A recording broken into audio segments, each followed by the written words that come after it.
څومره روپۍ زکات ورکول دي لا ولنۍ دویمه نصاب څومره دی یعنی په ما باندې چې زکات لازمیږي زکات ورکوم د هغې دپاره څومره پیسې شرط دی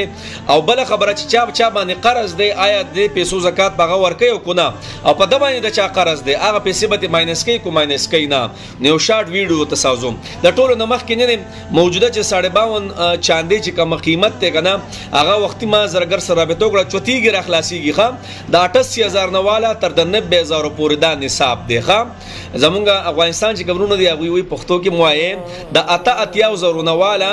تر د 1 لک پورې دا نصاب دی چې ما سره ضرورت نه علاوه پیسې پرتې دي دومره سامان دی را سره او دا دې پیسو ته رسي نو زه صاحب نصاب یم زه به زکات ورکوم ډېر ملګري وایي داسې خلکو زکات بیا ورکوي په دغې خلکو زکات نه کېږي ګوره تپوس کوئ ته ښه زکات به دغې خلکو بیا نه کېږي دغه زکات ورکو نو اسې به سلاړې ځکه هغه په خپل صاحب نصاب دی او په خپل زکات ورکوي ښه دا خبره خو تیره شوه دویمه خبره ده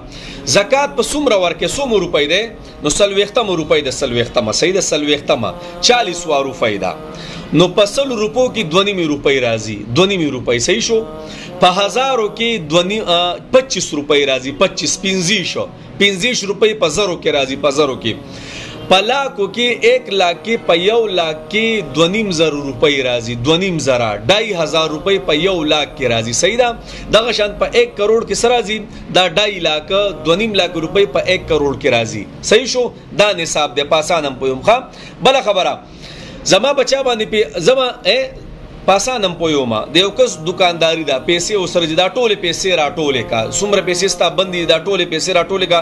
تا بچا باندې قرض دی هغه ټولې پیسې راټولې کا مثال کے طور پر 10 لک روپۍ دي صحیح ده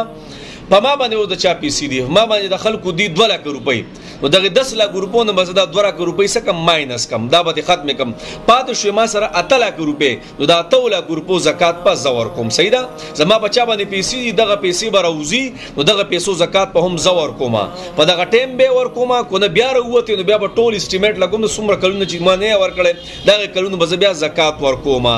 په خبره تاسو پوه شئ نو دا یو شارټ ویډیو می تاسو د پاره ساز کړه ان شاء الله نور پکې هم ډېرې خبرې دي هغه به ان شاء الله زه تاسو ته بیا